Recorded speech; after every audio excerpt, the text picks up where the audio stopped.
Welcome to ANN TV. ముందుగా headlines చూద్దాం. మార్చర్లలో ఈవీఎంను ధ్వంసం చేసిన వైసీపీ ఎమ్మెల్యే పిన్నెల్లి రామకృష్ణారెడ్డి. ఆ ఈవీఎంలోని డేటా భద్రంగా ఉందంటూ సీఈఓ ప్రకటన. డేటా భద్రంగా ఉండటం వల్లే రీపోలింగ్ నిర్వహించలేదని వివరణ. పోలింగ్ నాడు మార్చర్లలో ఇలాంటివి 7 సంఘటనలు జరిగాయని వెల్లడి.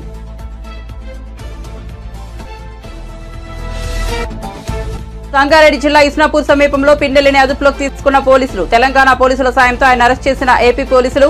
మార్చర్లలో ఈవీఎం ధ్వంసం చేసిన A1 గా వైసీపీ నేత. 10 సెక్షన్ల కింద పిన్నెల్లిపై కేసులు నమోదు చేసినట్లు సీఈఓ వెల్లడి.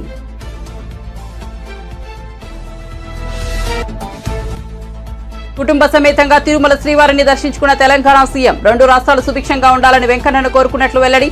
కొత్త సీఎంతో సత్సంబంధాలతో సమస్యలు పరిష్కరించుంటామని వివరణ.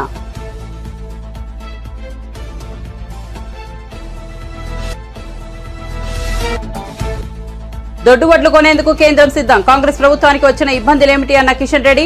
కాంగ్రెస్ నేతలు రుణమాఫీ చేస్తామని చెప్పి రైతులను మోసం చేశారని విమర్శ. డిసెంబర్ 9న రుణమాఫీ చేస్తామని మొదలు చెప్పి ఇప్పుడు 15 ఆగస్టు అంటున్నారని మండిపాటు. ఇక వార్త వివరాల్లోకి వెళ్తే ఏపీ ఎన్నికల సందర్భంగా ఈవీఎంను పాల్గొట్టిన కేసులో మార్చర్ల ఎమ్మెల్యే వైసీపీ నేత పిన్నెల్లి రామకృష్ణారెడ్డిని పోలీసులు అదుపులోకి తీసుకున్నారు. సంగారెడ్డి సమీపంలో ఆయన అరెస్ట్ చేసినట్లు సమాచారం. పిన్నెల్లిని అరెస్ట్ చేయాలని ఈసీ ఆదేశించడంతో తెలంగాణ టాస్క్ ఫోర్స్ పోలీసులు, ఏపీ పోలీసులు ముమ్మరంగా గాలించి సంగారెడ్డి జిల్లా ఇస్నాపూర్ సమీపంలోని ఓ కంపెనీ గెస్ట్ హౌస్ లో ఆయన అరెస్ట్ చేసినట్లు తెలుస్తోంది. ఇదిలా ఉంటే మార్చర్లలో ఈవీఎం ధ్వంసం కేసులో పిన్నెల్లిని A1 గా చేర్చినట్లు ఏపీసీ ఈసీఓ ముఖేష్ కుమార్ మీనా వెల్లడించారు. మొత్తం 10 సెక్షన్ల కింద మెమో ఫైల్ చేశామన్నారు. ఐపీసీ, ఆర్పీ, పీడీపీపీ చట్టాల పరిధిలోని 10 సెక్షన్లతో ఆయనపై కేసులు నమోదు చేశామన్నారు. ఐపీసీ కింద 143, 147, 448, 427, 353, 452, 120 సెక్షన్లు, పీడీపీపీ కింద మరో కేసు, ఆర్పీ చట్టం కింద 131, 135 సెక్షన్లతో కేసులు నమోదు చేసినట్లు తెలిపారు. ఈ నేపథ్యంలో ఆయనకు 7 ఏళ్ల వరకు శిక్షలు పడే అవకాశం ఉందన్నారు. ఇక ఈవీఎం ధ్వంసం చేసిన ఘటనను ఈసీ సిగ్గుమాలిన చర్యగా పేర్కొందని, ఇలాంటి ఘటనలపై వెంటనే చర్యలు తీసుకోవాలని ఆదేశించినట్లు సీఈఓ తెలిపారు.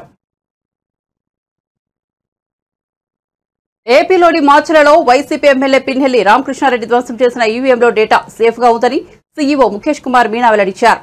డేటా భద్రంగా ఉండటం వల్లే రీపోలింగ్ నిర్వహించలేదని వివరించారు.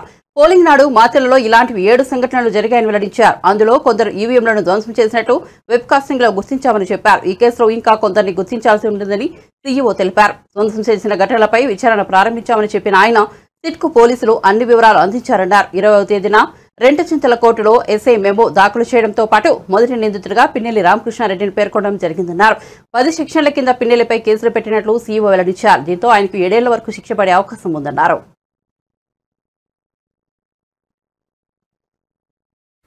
పోలింగ్ రోజు మనకు 9 పోలింగ్ స్టేషన్స్లో టోటల్గా మొత్తం రాష్ట్రంలో ఈవీఎం డ్యామేజ్ చేయడం జరిగింది. కొంతమంది బయట నుంచి వచ్చి అక్కడ లోపల వెళ్ళి ది మిస్హ్యాండిల్ ద ఈవీఎంస్, కింద పడేశారు, కొట్టేశారు, డ్యామేజ్ చేశారు.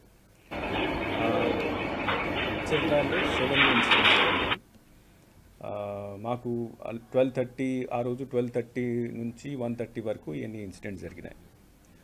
దాంట్లో ఒక ఇన్సిడెంట్లో పోలింగ్ స్టేషన్ నెంబర్ 202లో తర్వాత మిగతా అన్ని పోలింగ్ స్టేషన్ సంబంధించి మనము సీసీ కెమెరాస్ అక్కడ పెట్టడం జరిగింది. ఆ రోజు బెల్ ఇంజనీర్ వచ్చి ఇవన్నీ పోలింగ్ స్టేషన్లో చూసేసి అక్కడ డేటా భద్రంగా ఉంది, సెక్యూర్ ఉంది కాబట్టి అక్కడ పోలింగ్ కంటిన్యూ చేయడం జరిగింది కొత్త మెషిన్స్ పెట్టిన తర్వాత. సెకండ్ ఇష్యూ, అక్కడ ఎవరు వచ్చి గొడవ చేశారో వాళ్ళ మీద యాక్షన్ కోసం నెక్స్ట్ డే ఇట్ సెల్ఫ్ ఎంత మన దగ్గర ఉన్న వెబ్ కాస్టింగ్ని ఇన్వెస్టిగేషన్ కోసం పోలీస్కి హ్యాండ్ ఓవర్ చేయడం జరిగింది. ఈ మధ్యలో సిట్ వచ్చింది. ఆ సిట్ వచ్చిన తర్వాత సిట్కి కూడా అన్ని నివేదికలు వాళ్ళు ఇచ్చారు. 20th of this month 20th మేని సబ్ ఇన్స్పెక్టర్ రెంటచింతల ఆయన కోర్టులో మెమో దాఖలు చేయడం జరిగింది. ఆ మెమోలో he has mention that the mister P Ramakrishna Reddy he has been mentioned as accused number 1. తర్వాత 10 సెక్షన్స్ కింద, అంటే దాంట్లో సెక్షన్స్ కూడా మార్చేసి ఇనిషియల్గా ఫస్ట్ రోజు ఫైల్ చేసినప్పుడు అన్నోన్ పర్సన్స్ మీద ఫైల్ చేయడం జరిగింది. దీని తర్వాత ఇన్వెస్టిగేషన్ చేసి ఈ వీడియో అన్ని చూసిన తర్వాత 20th కోర్టులో ప్రొడ్యూస్ చేసిన మిస్టర్ రామకృష్ణారెడ్డిని కూడా అక్యూజ్ నెంబర్ 1గా దాంట్లో ఇంక్లూడ్ చేయడం జరిగింది. So this issue yesterday afternoon some video was released. So that video is correct, and then apart from filing this memo, 2 days back a file memo చేసిన తర్వాత ఆయన arrest చేయడం కోసం ప్రయత్నాలు స్టార్ట్ అయినాయి. నిన్న రాత్రి ఈసీ మళ్ళీ ఇప్పుడు దాకా ఎందుకు చేయలేదు, చాలా సీరియస్గా దీన్ని తీసుకొని you should arrest him immediately orders కూడా ఇవ్వడం జరిగింది. సో ఎఫ్ఐఆర్ ఆల్రెడీ అంటే మెమో ద్వారా ఆయన పేరు ఆల్రెడీ ఇంక్లూడ్ చేయడం జరిగింది. అరెస్ట్ కోసం నిన్నటి నుంచి ప్రయత్నాలు జరుగుతున్నాయి. పోలీస్ ద్వారా ఇచ్చిన ఇన్ఫర్మేషన్ ప్రకారం మార్నింగ్ వాళ్ళ హౌస్కి కూడా రేడ్ చేయడం జరిగింది. He was not found. So several teams are now moving around to arrest the person. Election Commission has said that such incidents are very shameful incident in the sense that our intention is to do free, fair and peaceful elections, and when the candidate himself start doing this activity, that is a very serious matter. So stringent action should be taken. Stringent action ante as per the memo filed in the court against the accused number 1, 10 sections have been proposed against him, and these 10 sections have very severe sections where the punishment may go up to 7 years also. Polling రోజు మనకు 9 polling స్టేషన్స్లో టోటల్గా మొత్తం రాష్ట్రంలో EVM damage చేయడం జరిగింది. కొంతమంది బయట నుంచి వచ్చి అక్కడ లోపల వెళ్ళి దే మిస్హ్యాండిల్డ్ ద ఈవీఎంస్, కింద పడేశారు, కొట్టేశారు, డ్యామేజ్ చేశారు. దాంట్లో మెయిన్లీ మాచర్లలో 7 ఇన్సిడెంట్స్ జరిగినాయి. మాకు 12:30 ఆ రోజు 12:30 నుంచి 1:30 వరకు ఎన్ని ఇన్సిడెంట్స్ జరిగినాయి. దాంట్లో ఒక ఇన్సిడెంట్లో పోలింగ్ స్టేషన్ నెంబర్ 202లో, తర్వాత మిగతా అన్ని పోలింగ్ స్టేషన్ సంబంధించి మనము సీసీ కెమెరాస్ అక్కడ పెట్టడం జరిగింది. ఆ రోజు బెల్ ఇంజనీర్ వచ్చి అన్ని పోలింగ్ స్టేషన్లో చూసేసి అక్కడ డేటా భద్రంగా ఉంది, సెక్యూర్ ఉంది కాబట్టి అక్కడ పోలింగ్ కంటిన్యూ చేయడం జరిగింది కొత్త మెషిన్స్ పెట్టిన తర్వాత. సెకండ్ ఇష్యూ, అక్కడ ఎవరు వచ్చి గొడవ చేశారో వాళ్ళ మీద యాక్షన్ కోసం నెక్స్ట్ డే ఇట్ సెల్ఫ్ ఎంత మన దగ్గర ఉన్న వెబ్కాస్టింగ్ని ఇన్వెస్టిగేషన్ కోసం పోలీస్కి హ్యాండ్ ఓవర్ చేయడం జరిగింది. ఈ మధ్యలో సిట్ వచ్చింది. ఆ సిట్ వచ్చిన తర్వాత సిట్కి కూడా అన్ని నివేదికలు వాళ్ళు ఇచ్చారు. 20th of this month 20th మేని సబ్ ఇన్స్పెక్టర్ రెంట్ చింతాల ఆయన కోర్టులో మెమో దాఖలు చేయడం జరిగింది. ఆ మెమోలో he has mention that the mister P Ramakrishna Reddy he has been mentioned as accused number 1. తర్వాత 10 సెక్షన్స్ కింద, అంటే దాంట్లో సెక్షన్స్ కూడా మార్చేసి ఇనిషియల్గా ఫస్ట్ రోజు ఫైల్ చేసి ఆంధ్రప్రదేశ్లో ఏర్పడబోయే కొత్త ప్రభుత్వంతో తెలంగాణ సత్సంబంధాలను మెయింటైన్ చేస్తుందని ముఖ్యమంత్రి రేవంత్ రెడ్డి పేర్కొన్నారు. కొత్త ప్రభుత్వం ఏర్పడ్డాక ఏపీ ముఖ్యమంత్రిని కలుసుకుంటారని వివరించారు.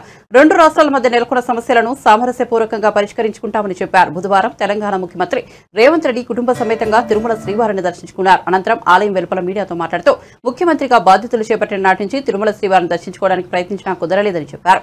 కొత్త బాధ్యతలు, స్థానిక పరిపాలన అంశాలతో వీలు చెక్కలేదన్నారు. 2 రాష్ట్రాల్లో ఎన్నికల హడావుడి ముగియడంతో ఈ రోజు స్వామివారిని దర్శించుకున్నారు తెలిపారు. 2 రాష్ట్రాలు సుభిక్షంగా ఉండాలని శ్రీవారిని కోరుకున్నట్లు చెప్పారు. గత ఏడాది కొంత కరువు పరిస్థితి నెలకొన్నా ఈసారి మాత్రం వర్షాలు సమృద్ధిగా కురుస్తాయని, ప్రభుత్వానికి ప్రకృతి సహకరిస్తోందని తెలిపారు. ఆంధ్రప్రదేశ్, తెలంగాణ రాష్ట్రాలు సామరస్యపూర్వకంగా పరస్పరం సహకరించుకుంటూ అభివృద్ధిలో ముందుకు సాగాలని అభిప్రాయపడ్డారు. తిరుమలలో తెలంగాణ ప్రభుత్వం తరఫున సత్రం నిర్మించాలని యోచిస్తున్నట్లు చెప్పారు. ఏపీలో కొత్త ప్రభుత్వం ఏర్పడ్డాక ముఖ్యమంత్రిని కలిసి దీనిపై చర్చిస్తామని చెప్పారు. తిరుమలలో సత్రంతో పాటు కుదిరితే కళ్యాణ మండపం కూడా నిర్మించి స్వామివారి భక్తులకు అందుబాటులో తీసుకురావాలని భావిస్తున్నట్లు రేవంత్ రెడ్డి వివరించారు.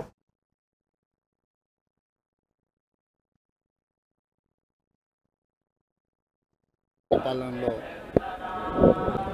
స్వామివారి దర్శనం చేసుకోవాలని ప్రయత్నం చేసిన ఎన్నికలు, స్థానిక పరిపాలనలో కాస్త సమయం దొరకకపోవడం వల్ల ఈరోజు స్వామివారిని దర్శించుకున్నాం.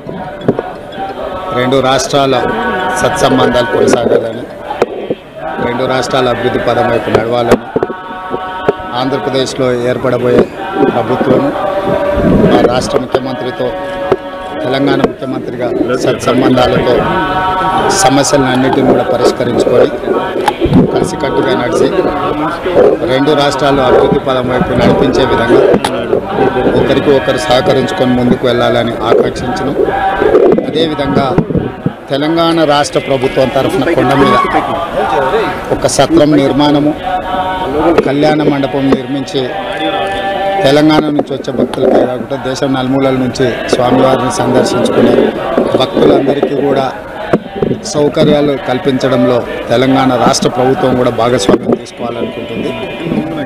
ఈ ఫలితాల ప్రక్రియ ముగిసిన తర్వాత తప్పకుండా తెలంగాణ రాష్ట్ర ప్రభుత్వం తరఫున సత్ర నిర్మాణానికి అవకాశం ఉంటే కళ్యాణ మండపం నిర్మించి స్వామివారి సేవ కొనసాగించాలని రాష్ట్ర ప్రభుత్వం భావిస్తుంది.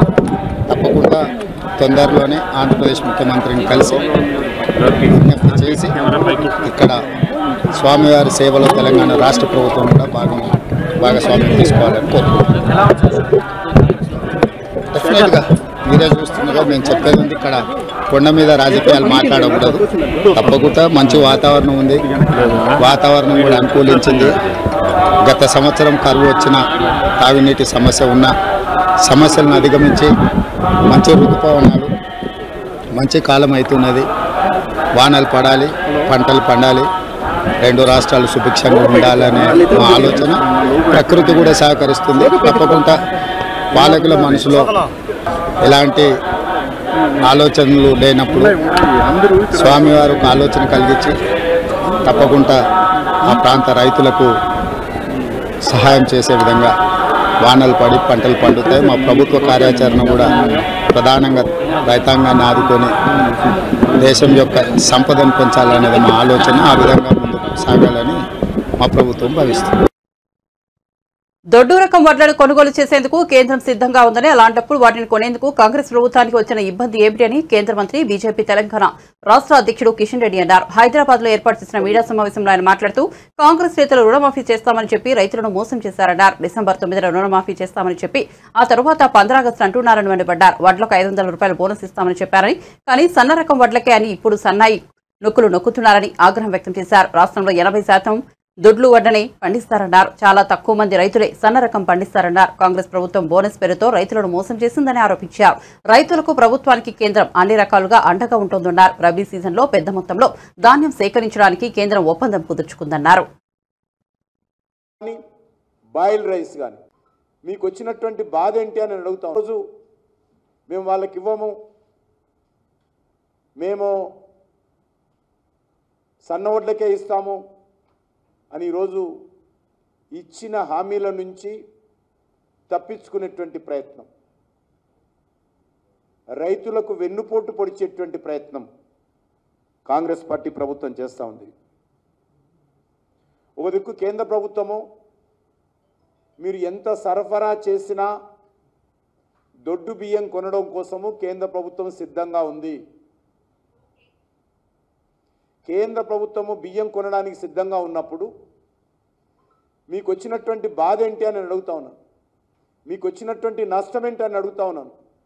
మీ రాష్ట్ర అవసరాలకు కావాలంటే అదనంగా సన్నబియ్యం సేకరించండి, కానీ కేంద్రము కొంటానన్నటువంటి ఎంఎస్పి ప్రకారము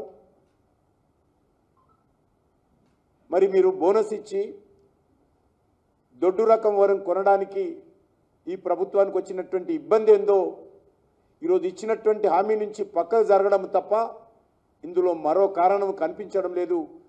ఈ యొక్క మోసం చేయడం తప్ప ఇంకో సమస్య లేదని సందర్భంగా మనవిస్తున్నాను. ఈరోజు కేంద్ర ప్రభుత్వము తెలంగాణ రాష్ట్రం నుంచి వరి ఎంత ఉత్పత్తి అయినా ఆ ఉత్పత్తికి సంబంధించి ప్రతి నయా పైసా చెల్లించడానికి సిద్ధంగా ఉంది. అది దొడ్డు బియ్యం కానీ, సన్న బియ్యం కానీ, బాయిల్ రైస్ కానీ ఏదైనప్పటికీ కూడా గత సంవత్సరం మీకు తెలుసు బాయిల్ రైస్ విషయంలో ఢిల్లీకి వచ్చి ధర్నాలు చేశారు కాంగ్రెస్ టీఆర్ఎస్ పార్టీ నాయకులు. కానీ ఆ బాయిల్ రైస్ విషయంలో కూడా ప్రధానమంత్రి గారు తెలంగాణ రైతాంగానికి సంబంధించి సమస్యను దృష్టిలో పెట్టుకొని బాయిల్ రైస్ కూడా ఎంత వచ్చినా కూడా కొనాలని చెప్పి ఆదేశాలు ఇవ్వడం జరిగింది. ఈరోజు అన్ని రకాలుగా నరేంద్ర మోడీ గారి ప్రభుత్వము తెలంగాణ రైతులకు అండగా నిలబడుతున్నప్పుడు మరి ఈరోజు దేవుడు వరమిచ్చిన పూజారి అడ్డుకున్నట్టుగా ఈరోజు కేంద్ర ప్రభుత్వము అన్ని రకాలుగా చివరి గింజ వరకు కూడా న్యాయ పైస వరకు కూడా చెల్లించి కేంద్ర ప్రభుత్వము ధాన్యం కొనుగోలు కావచ్చు, బియ్యం కొనుగోలు కావచ్చు ముందుకొచ్చినప్పుడు రాష్ట్ర ప్రభుత్వము ఈ రకంగా అడ్డంకులు సృష్టించి రైతులకు అన్యాయం చేసే దిశలో, రైతులను మోసం చేసే దిశలో, రైతులకు వెన్నుపోటు పరిచే దిశలో ప్రయత్నం చేయడము చాలా దుర్మార్గమని ఈ సందర్భంగా మనవి చేస్తా ఉన్నాను. మీకు తెలుసు కేంద్ర ప్రభుత్వము 23-24 సంబంధించినటువంటి ఖరీఫ్ రాష్ట్ర ప్రభుత్వంతో ఒప్పందం చేసుకున్నటువంటి బియ్యాన్ని ఇంతవరకు సరఫరా చేయలేదు. కేంద్ర ప్రభుత్వము వాయిదాల మీద వాయిదాలు ఇస్తూ ఉంది.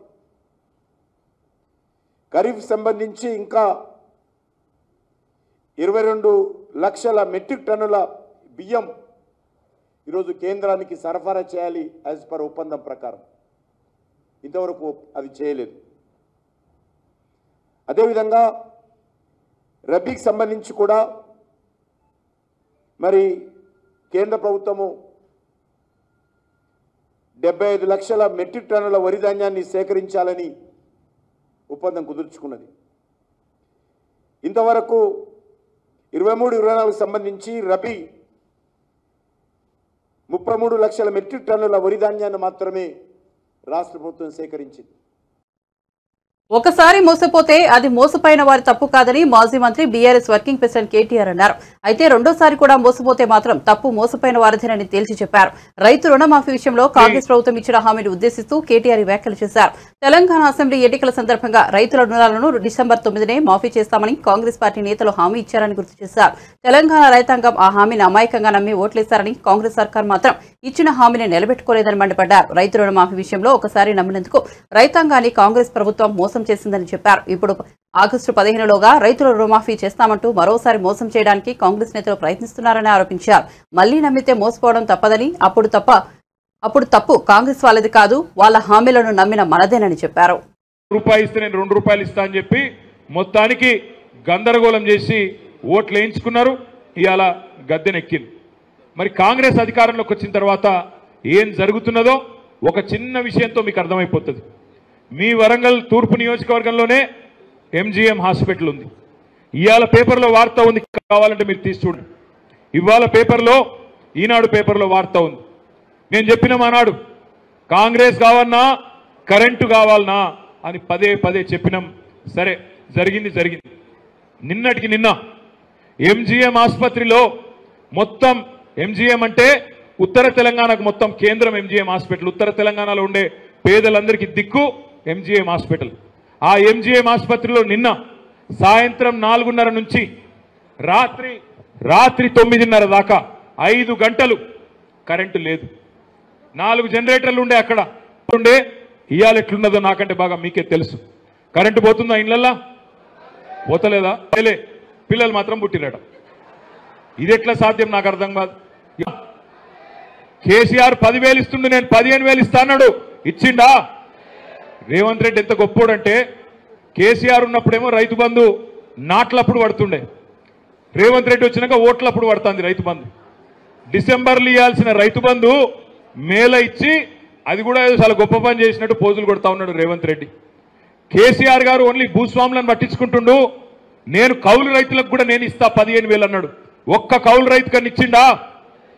రైతు కూలీలకు నెలకు 1,000 రూపాయలు ఇస్తా అన్నాడు. ఒక్కలకన్నా ఇచ్చిండా? రైతు బిడ్డలైన మీరు నిరుద్యోగులు, గ్రాడ్యుయేట్లు ఒక్క మాట ఆలోచన చేయండి. 2 లక్షల ఉద్యోగాలు ఇస్తా అన్నాడు. ఒక్క నోటిఫికేషన్ ఇయ్యలే. మీకు మాట ఇచ్చిండు. ఏమన్నాడు?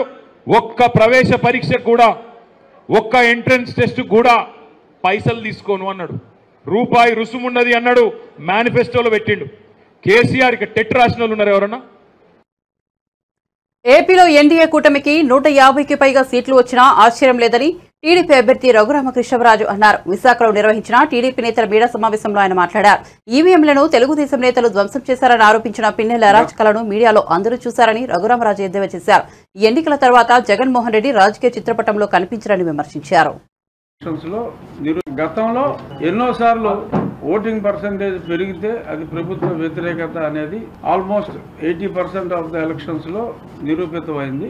అంతేకాకుండా ఉద్యోగస్తులు ఎప్పుడైతే ఒక వ్యవస్థ మీద తిరగబడితే ఆ ఎలక్షన్ లో నెగ్గిన దాఖలాలు అయితే 100% కూడా లేవు. ఉద్యోగస్తుల వ్యతిరేకత ఉన్నప్పుడు ఆ ప్రభుత్వం వచ్చిన దాఖలాలు లేవు.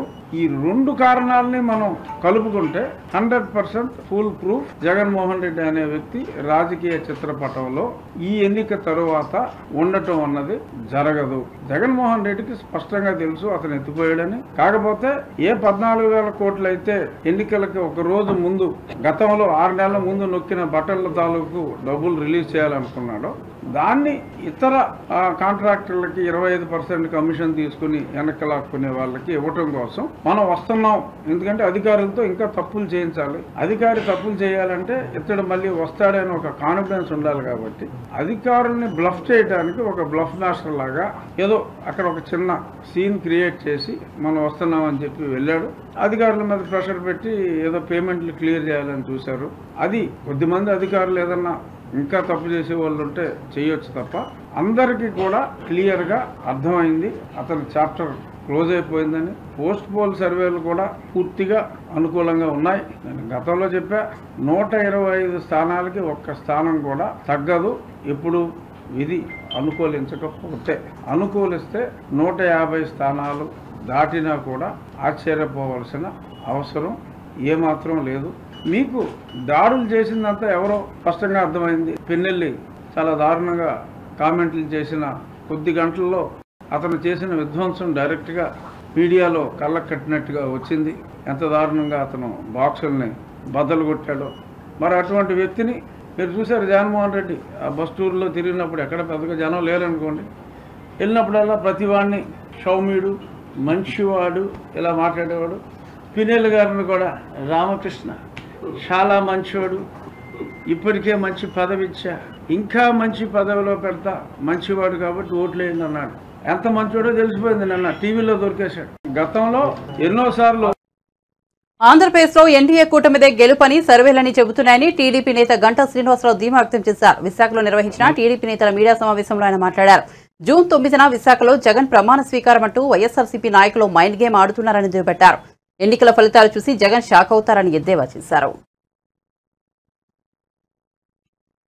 13వ తారీఖు పోలింగ్ అయిన తర్వాత ఆ పోలింగ్ సరళి కానీ పోలింగ్ ముందు జరిగిన పరిణామాలు కానీ చూస్తూ ఉంటే ఎన్నిక అనేది ఏకపక్షంగా కూటమి వైపు ప్రజలు మొగ్గు చూపారనేది మనకు అర్థమవుతా ఉంది.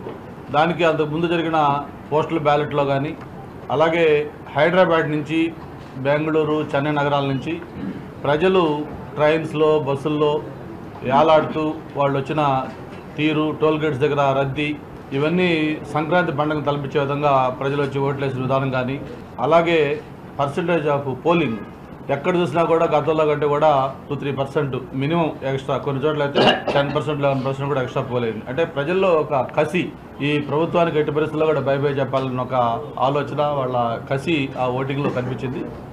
వీటన్నిటితోటి అంతేకాకుండా మనం పోలింగ్ అయిన తర్వాత కూడా 175 కాన్స్టిట్యున్సీల్లో మరి చంద్రబాబు నాయుడు గారు, పవన్ కళ్యాణ్ గారు అలాగే పురంధేశ్వరి గారి ఆదేశాల మేరకు మొత్తం రివ్యూలు కూడా చేసుకుంటే బూత్ వైజ్ కూడా అనాలిసిస్లో ఎక్కడ చూసినా కూడా ఒక పాజిటివ్ వేవ్ కూటమికి కనిపించిన విషయం మనం చూస్తూ ఉన్నాం. అయితే దీన్ని డైవర్ట్ చేస్తూ వైసీపీ నాయకులు జగన్మోహన్ రెడ్డి గారు మొన్న లండన్ వెళ్ళే ముందు ఆయన పీకే టీం ఏదైతే ఐపాక్ టీం ఉందో ఐపాక్ టీంతో మాట్లాడినప్పుడు ఆయన చేసిన కామెంట్స్ కానీ ప్రజలు షాక్ అవుతారని చెప్పాడు. ప్రజలు, దేశం కూడా డెఫినెట్గా మేము కూడా అంటా ఉన్నాం. ఎందుకంటే ఖచ్చితంగా షాక్ అవుతారు. ఎందుకంటే ఆ రిజల్ట్స్ అంత ఏకపక్షంగా కూటమి వైపు రాబోతా ఉంది. ప్రజలు, దేశంతో పాటు జగన్మోహన్ రెడ్డి కూడా గ్యారెంటీగా షాక్ అవుతాడు. ఎందుకంటే ఆయన ఊహించిన విధంగా ఫలితాలు రాబోతూ ఉన్నాయి. దాంతోపాటు ప్రత్యేకించి విశాఖపట్నంలో వైవి సుబ్బారెడ్డి గారు కానీ మరి అలాగే బొత్స సత్యనారాయణ గారు కానీ గత 7 రోజులుగా వాళ్ళు ఆడుతున్న మైండ్ గేమ్ చూస్తే చాలా నవ్వు వస్తూ ఉంది మాకు. జూన్ 9న విశాఖపట్నంలోనే 9:35 ప్రమాణ స్వీకారం. అలాగే స్టేడియం పోయి ఏర్పాటు చూడటం కోసం స్టేడియం వెళ్తా ఉంటాం.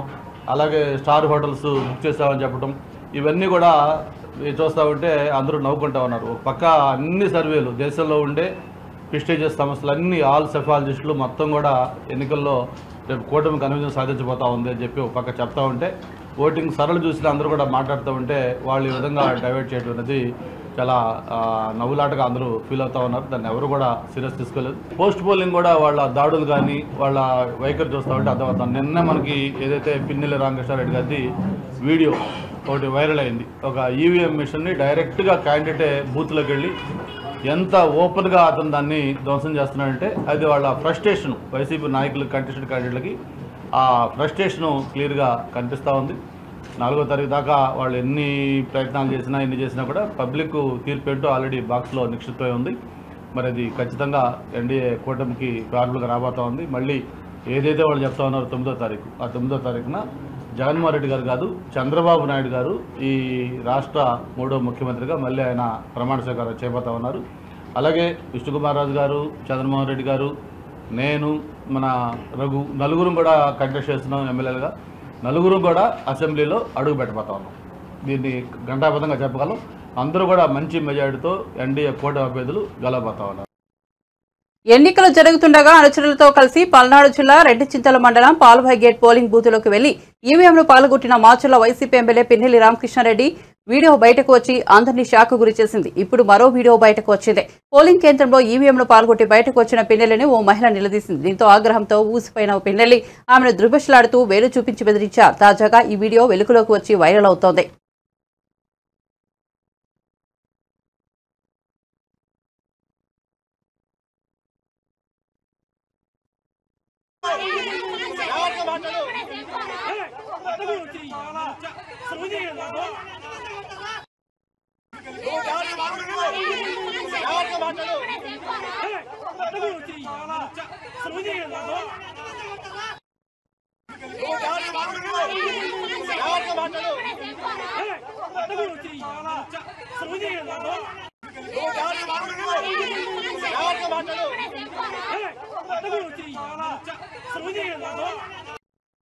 బులెటిన్ ముగించే ముందు హెడ్లైన్స్ మరోసారి చూద్దాం. మాచర్లలో ఈవీఎంను ధ్వంసం చేసిన వైసీపీ ఎమ్మెల్యే పిన్నెల్లి రామకృష్ణారెడ్డి. ఆ ఈవీఎంలోని డేటా భద్రంగా ఉందంటూ సీఈఓ ప్రకటన. డేటా భద్రంగా ఉండడం వల్లే రీపోలింగ్ నిర్వహించలేదని వివరణ. పోలింగ్ నాడు మాచర్లలో ఇలాంటివి 7 సంఘటనలు జరిగాయని వెల్లడి. సంగారెడ్డి జిల్లా ఇస్నాపూర్ సమీపంలో పిన్నెల్లిని అదుపులోకి తీసుకున్న పోలీసులు. తెలంగాణ పోలీసుల సాయంతో ఆయన అరెస్ట్ చేసిన ఏపీ పోలీసులు. మాచర్లలో ఈవీఎం ధ్వంసం కేసులో ఏవన్గా వైసీపీ నేత. 10 సెక్షన్ల కింద పిన్నెల్లిపై కేసులు నమోదు చేసినట్టు సీఈఓ వెల్లడి. కుటుంబ సమేతంగా తిరుమల శ్రీవారిని దర్శించుకున్న తెలంగాణ సీఎం. 2 రాష్ట్రాలు సుభిక్షంగా ఉండాలని వెంకన్నను కోరుకున్నట్లు వెల్లడి. కొత్త సీఎంతో సత్సంబంధాలతో సమస్యలు పరిష్కరించుకుంటామని వివరణ.